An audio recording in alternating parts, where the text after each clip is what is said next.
Indianapolis, we're here for the national championships, waiting for a lift from Lyft.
Indianapolis, we're here for the national championships, waiting for a lift from Lyft.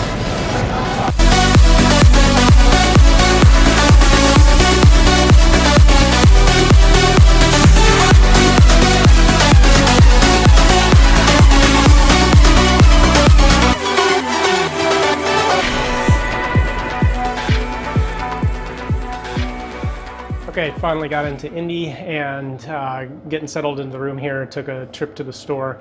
Get some groceries, make sure you got everything you need on hand in terms of your, we have a lovely view out front, by the way. Construction is being done outside our window.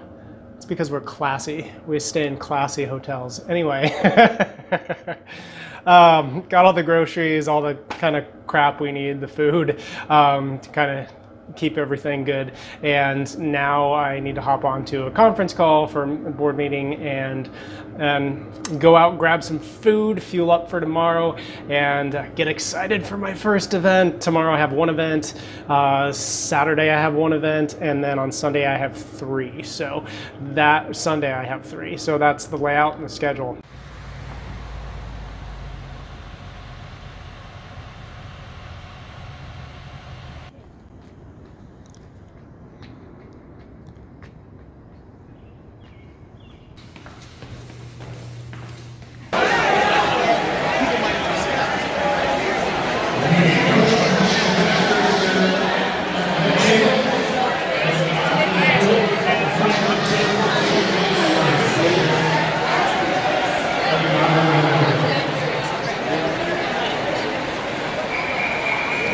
Okay, so this is the craziness of nationals.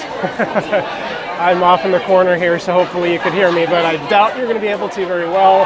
There's a cold tub right here behind me. There's two competition pools. They're running two pools simultaneously, and just got in, warmed up a little bit, did some starts to get used to the pool depth and just the lay of the land. So I'm racing here in a couple hours, so just getting myself mentally prepared for that. The leading at the pool is 28-35. Thank you, Amar.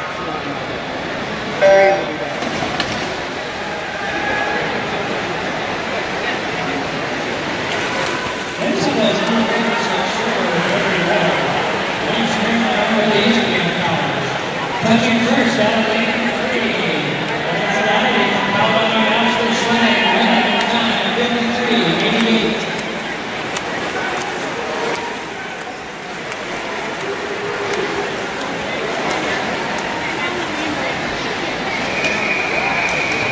This is heat 29 of 35.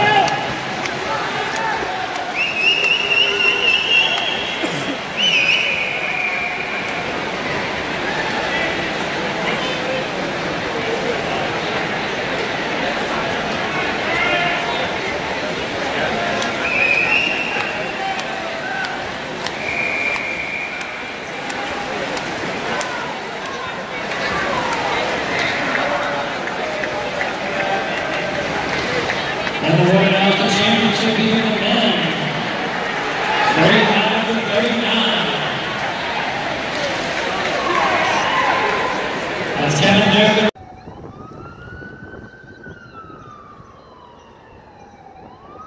Okay, so it is Saturday morning. I'm headed in to the natatorium.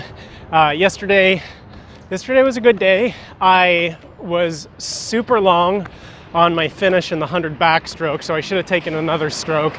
And my turns is something I need to work on. But overall, pretty happy with the result, and happy with my overall race strategy and following that. Today I have the 200 breaststroke coming up here in about an hour and a half. And so gonna get in the pool, warm up a little bit, get some laps in, and give it a go.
On the evening course, this is heat 19.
That's Bergford from all the athletics. Leading the field on the off course. This is our fastest heat for the men, 40 to 44.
going on, vlog? Day 3 of competition. It is Sunday, and this is a really big venue. It's interesting, you know, sort of the pressure of larger competitions and how that affects things. Really, really interesting to me. It's like fascinating psychologically, except I'm the person who's studying the person, and I'm also the person who's being studied. So I love it though. It's a really cool experience. My first couple swims, gosh, I'm trying to remember. I actually did have a personal record in one yesterday. The day before was so. Today I've had 2 races, 100 breaststroke, 200 back, or sorry, 50 fly, and the 100 breaststroke is what I swam today. And you know, I guess the thing I'm focusing on is that I'm really consistent. I've been really, really close to my, you know, best times, and I'm happy about that, and it's a great experience. I also think that, you know, tonight it'll be interesting to see what happens with the 200 backstroke. I'm stoked for it. I'm excited. Either way, this is going to have been a pretty magnificent experience, but one of the things I like about it is because I haven't necessarily done my absolute personal best on all these different races, or even a majority of them. It's causing me to look with a real sort of critical eye at what I can do to improve, right? What can I do to improve my form? What is going on in my stroke that I can make it better for next time? What can I be focused on and really working toward over the next, you know, coming weeks and months, to put myself in a position to really improve upon my best times and to become a better swimmer. It's been really humbling here. There's some ridiculously fast swimmers here. I mean, I'm talking like hard to even conceive of how fast they're going, and you wouldn't believe it except you were there and you saw you were watching the timing system and you know it's not rigged. So it's unbelievable. It's been a humbling experience, an exciting experience, a great learning experience, because like I said, I haven't just had win after win after win, and so I've been really focusing on watching the videos. What can I do better? How am I going to improve? I'm already thinking down the road about where I want to take things. So I love being out here. I love that you guys are taking the time to watch this, and I hope you're enjoying this adventure with me.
everybody, it is Monday morning, morning after the championships have ended. Just so honored to have been here at this venue, this pool, this incredible place where just some of the greatest swimmers of all time have swam, probably the greatest ever to this point. You got people like Phelps and Ledecky have been here. They actually have the Pro Series coming up this next, I think it starts on Wednesday. So all the top names and professionals in the world are going to be swimming at the same place. So again, just so honored to be here, coming from somebody who was, you know, again, petrified of the water, didn't start swimming and take it up to overcome that fear until I was 30 years old, and to then be here, whatever it is, 5.5 years later. So it's just a total honor, and so I'm so stoked. And just a couple impressions and how things went for me. Again, I did have a personal best. I was really excited about that because I have some fairly high standards for myself. I also experienced a bit of disappointment while I was here on a number of levels, but the things I'm focusing on right now is just the gratitude that I have in my heart for even being here, and the fact that I was able to really learn some things. I've got video I can look back, and there's plenty for me to work on. It's pretty apparent, but I'm proud to be here. I did swim really well, and the key lesson that I took away, despite the fact that I, you know, was disappointed, you know, is interesting talking to some of the people that were here that left the meet maybe early because they weren't doing as well as they wanted to do, and so they just, you know, they kind of headed out. And man, if you stick around sometimes, great things happen. If you just stick it out and you keep going and keep pushing and do the right thing and give your best effort regardless of how you feel. And sometimes really cool miracles happen, like this one. Yeah, baby. So in the 200 backstroke, I placed in the top 10, so able to take this little guy home with me, and I'm totally stoked, man. It's early morning, but you know, this gets the blood pumping a little bit, so I'm excited to get back in the pool here this morning, practice a little bit before I have to head out. But love you guys, thanks for watching. We'll see you next week.